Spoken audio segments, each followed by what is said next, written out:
was a beautiful bird-singing picnic kind of day in the 100-acre wood. "Where shall we have our picnic, Christopher Robin?" asked Piglet. "I'm not sure. We'll stop when we find a good picnic spot," answered Christopher Robin. "Oh, let's stop here," declared Pooh. "How do you know this is a good picnic spot?" wondered Christopher Robin. "My tummy says that it's time to stop for lunch, and our lunch is in the picnic basket, so I think this must be a good spot for a picnic." "Silly old bear," laughed Christopher Robin. The friends spread out the red and white cloth on the ground. It was a friendly bird feeding and honey eating kind of picnic. "You know," Christopher Robin said, pointing, "I thought I saw a heffalump right over there." "A heffalump?" said Piglet. "Where?" Piglet was not quite sure what a heffalump was, but Piglet thought it sounded like a very large animal. "It's not there now," said Christopher Robin. "I thought I saw one yesterday. I wish I had caught it. Then I could have shown it to you." "That would have been nice," Pooh said. When they had finished their lunch, Christopher Robin had to go home. Christopher Robin waved. "Goodbye, Pooh. Goodbye, Piglet." "Goodbye," called Pooh and Piglet as they waved back. The two friends packed up their picnic things. "That was fun, wasn't it, Pooh?" asked Piglet. "It was very nice of Christopher Robin to bring the picnic," Pooh agreed. "Perhaps we could do something nice to thank him," Pooh said. "What a good idea, Pooh! "What should we do?" wondered Piglet. Pooh thought for a moment. "I know! We shall catch a heffalump for Christopher Robin!" Pooh shouted happily. "A heffalump?" Pea asked nervously. "Isn't that awfully dangerous, Pooh?" "Perhaps," Pooh replied. "Heffalumps are clever animals, I think. We need a clever plan." So the two friends sat down to think of a clever plan. "Think, think, think," said Pooh, tapping his head. "Could we set some sort of a trap?" wondered Piglet. That seemed like a very clever plan to Pooh. But what sort of trap? He stood up and began to draw in the dirt. "We could dig a deep hole," Pooh said, "and the heffalump would fall into the hole." "Where would we dig the hole?" Piglet asked. "Exactly where the heffalump would fall into it," Pooh answered. He drew a picture of the hole under a tree. "Won't the heffalump see the hole?" asked Piglet. "They are very clever animals. At least I think they're clever." "No," answered Pooh. "The heffalump will be looking up so he won't see himself fall down."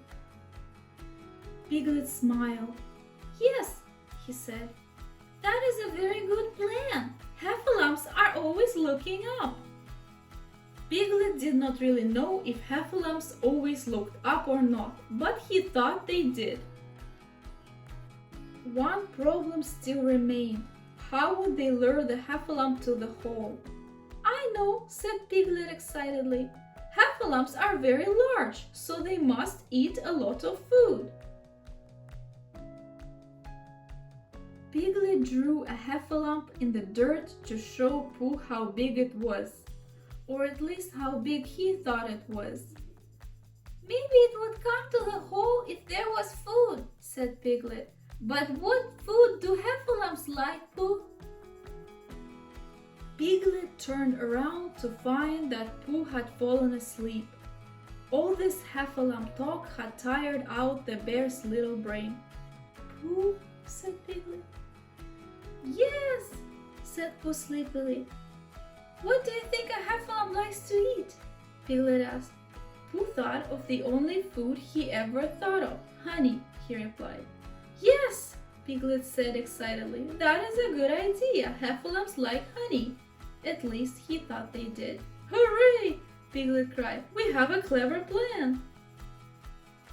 So they decided that Pooh would go home to get a pot of honey. Meanwhile, Piglet would get a shovel to dig the hole. When Pooh got home, he opened his cupboard. "This pot is far too heavy to carry," he said. So Pooh decided to remove some of the honey. And since he did not have anywhere to put the honey, he put it in his mouth. The honey pot was still heavy, so as he walked along, Pooh ate some more. Then he ate some more again, and again, and again.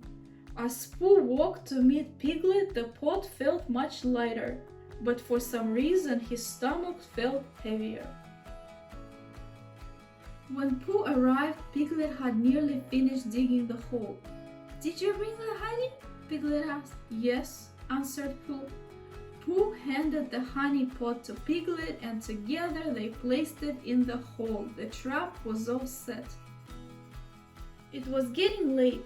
Pooh and Piglet decided to meet at their trap in the morning. Then they would see if they had caught a heffalump.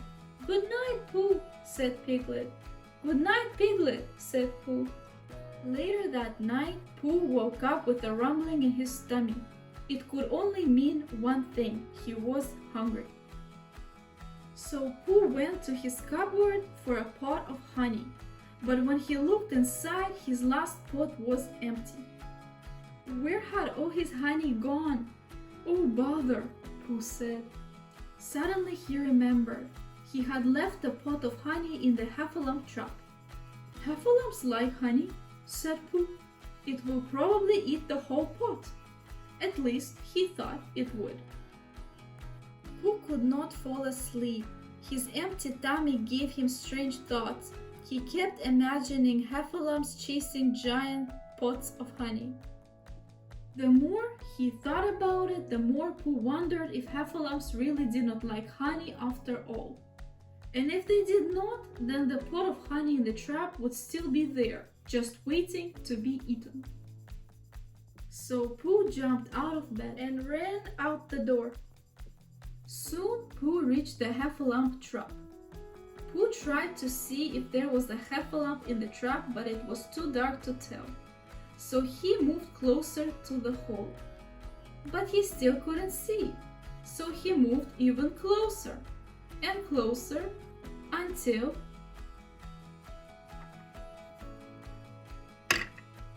oops!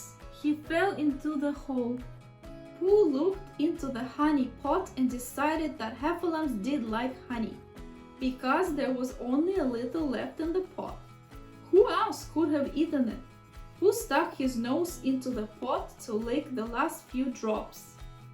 At that very moment, Piglet was lying in bed thinking about the heffalump. "I wonder what a heffalump looks like," Piglet said to himself. "Is it very horrible?" Piglet was quite worried. Heffalumps were very large and he was very small. What should he do? "I don't have to be afraid," Piglet said at last. "He can't catch us while we're catching him." So first thing in the next morning, Piglet ran to the trap. Very slowly he inched closer to the hole, but he could not see anything, so he moved a little closer. Suddenly Piglet saw a strange monster with a big round head. Piglet had never seen anything like this before. He was terribly excited. "We've caught a heffalump!" he cried. "Christopher Robin will be so happy!" Piglet ran to Christopher Robin's house. Piglet was so excited that he didn't even stop to say hello. He just ran straight in. "What is it, Piglet?" Christopher Robin asked. He had never seen Piglet so excited. "We've caught a heffalump!" Piglet shouted. "You have?" asked Christopher Robin. "Yes!" Piglet cried. "It has a big, strange head the size of a honey pot." "Show me," urged Christopher Robin. So Piglet took him to the trap. Christopher Robin walked right up to the edge of the trap and looked in. Piglet stayed safely behind him. "Oh dear!" cried Piglet. "Can you see it? Can you?" "Yes, I can, Piglet," answered Christopher Robin. "Is it horrible?" Piglet asked excitedly. Christopher Robin smiled and began to laugh, and he laughed and laughed. Suddenly a loud noise came from the hole. Crack!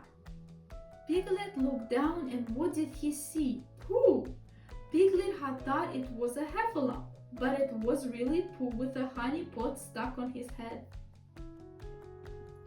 Later that day, Christopher Robin, Pooh, and Piglet had another picnic in the woods. It was a beautiful day with the sun shining down on the three friends. We never did see a heffalump.